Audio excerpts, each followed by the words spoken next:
Oh yeah, that's nice. We're gonna have to cut them. The advantage of using a raised bed is that the soil warms up a lot sooner in the spring. You also avoid compaction from people and kids walking on it, and you have no need for a tiller. You can grow a garden in so many different ways. At our last house, we just grew our garden right in the ground, but right now we make use of galvanized feed troughs, welded steel beds, highway guardrail, and then we also use landscape block for some of our beds. Today we're going to be building a bed out of wood because we wanted to expand our garden and wanted to use a less expensive option, and we think that this wood bed is going to look really pretty where we're putting it. When you build a planter out of wood, you've got 4 options. You could use pressure-treated lumber, but then that has chemicals in it, although it would last a long time. Another option is pine. That's the least expensive option, but it's also gonna last the least amount of time. And then you have cedar or redwood, and redwood was the most available in our area, and both of those can last quite a while, so redwood's what we're going with today. When purchasing your lumber, take the time to look through the stack and find some good pieces. That means finding boards that are straight and as free of cracks and knots as possible. We start off with a 4x4 post and we cut 1 3/4 out to create a channel like that. That will embed the wood on the corners. We got 3 8-foot 2x6s and 5 2x6x12s and a 2x6x10. Our bed is going to be 6 feet long, 3 feet wide. Cut your 4x4 post, which will be your corner pieces, into 4 24-inch long sections.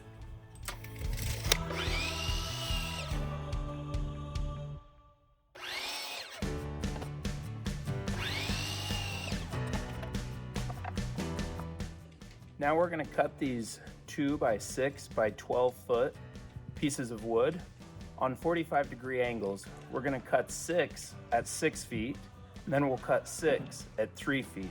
We're cutting them on 45-degree angles so they can nest on the inside of the corner posts.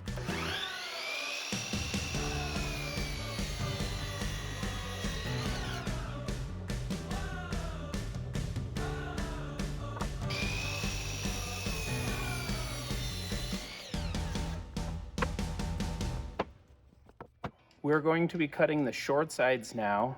These are 3 feet long, so we'll be able to get 4 cuts out of a 12-foot board.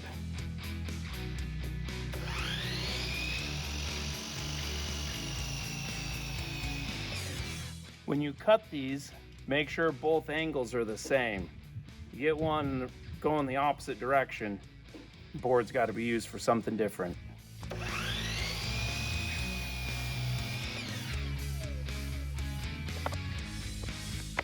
We have all of our boards cut, so now we're gonna start assembling it. And if you do it on a flat surface like this is gonna, the bottom here is gonna be the top. So these legs will be flipped, but this will give me a nice plane to build and assemble this box on. So we're gonna start putting these in the corners.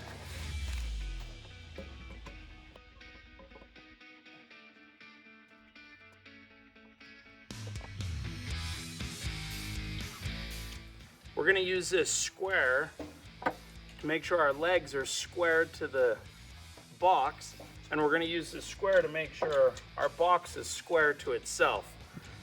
And then we're gonna take this, we're gonna pre-drill and send these screws in to the leg.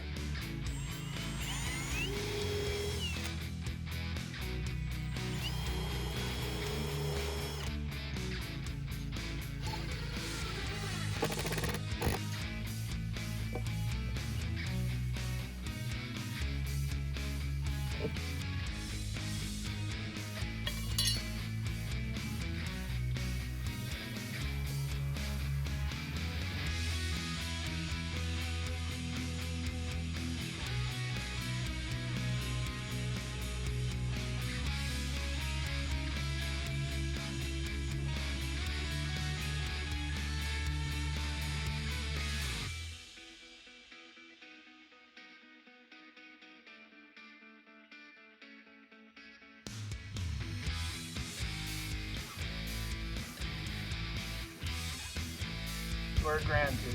Okay. Okay, here we go.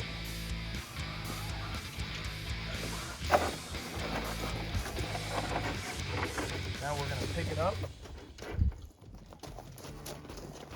Set it down right here. Why are you doing this? Now we're gonna put this on top. Oh, so this is a Watch bottom. out. Oh yeah, that's a nice piece. We're gonna have to cut this. Okay. And you'll cut this at a 45. Yep. And then we're gonna take a piece kind of like this and put like this under there to help stabilize this. Okay. Now that we have our box assembled, we're gonna take our 2x6 by 8 footers and cut them on 45-degree angles to go around the top for a bench. So our box is 69 inches long on the inside.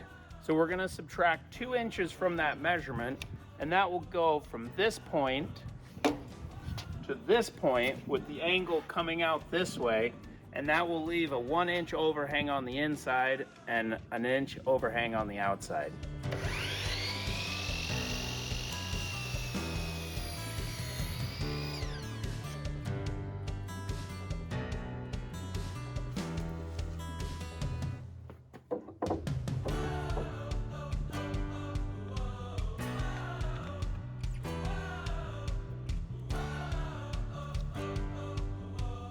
So I've dry fit the long bench boards, and now I'm going to cut this one at 42 inches from the long point to the long point.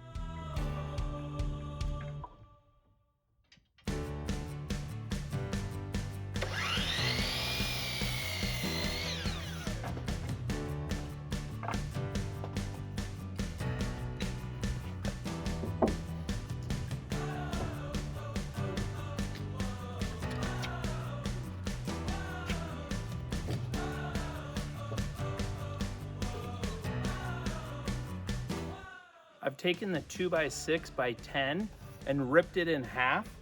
Now we're gonna cut these to go around the top of the planter for the bench to sit on to help stabilize it.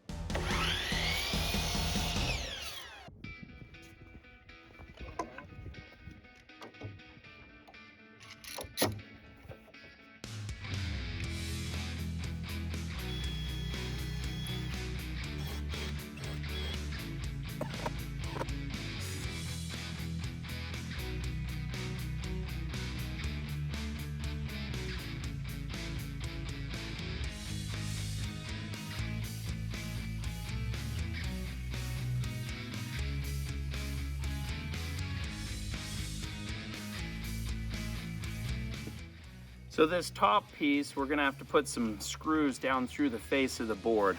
We're measuring in 2 inches from this outside edge and 1 inch in from this seam.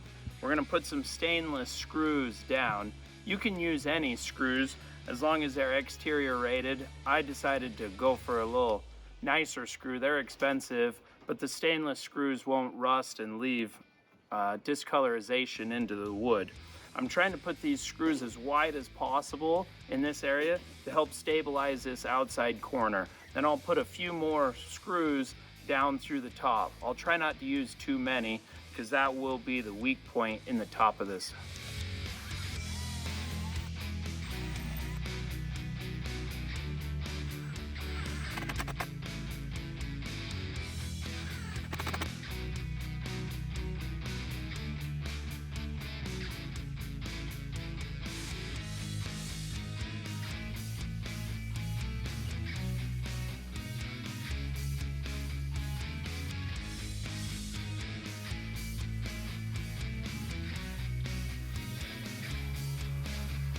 I'm gonna take my sander and soften these corners a little bit. They're a little sharp.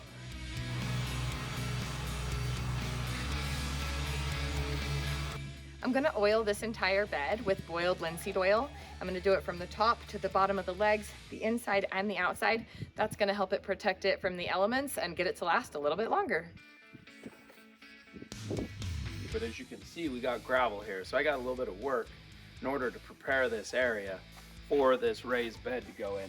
These legs are a little long, so I'm gonna have to dig some holes a little deeper for those legs to sit in, but that'll help hold this raised bed in place. Now that we've removed the gravel from here, we're gonna take the bed, put it there, and we're gonna see how much we need to dig under the feet. We don't wanna dig any deeper than we have to, and that will help hold the bed from settling deeper.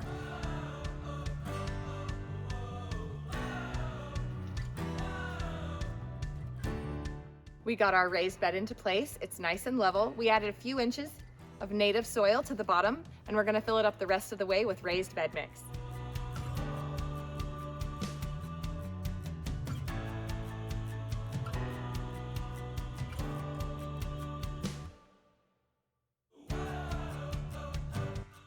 It took 23 cubic feet of raised bed mix to fill this planter. I think it turned out beautiful, and I love it so much. I'm gonna talk my husband into building me 2 more to go right there.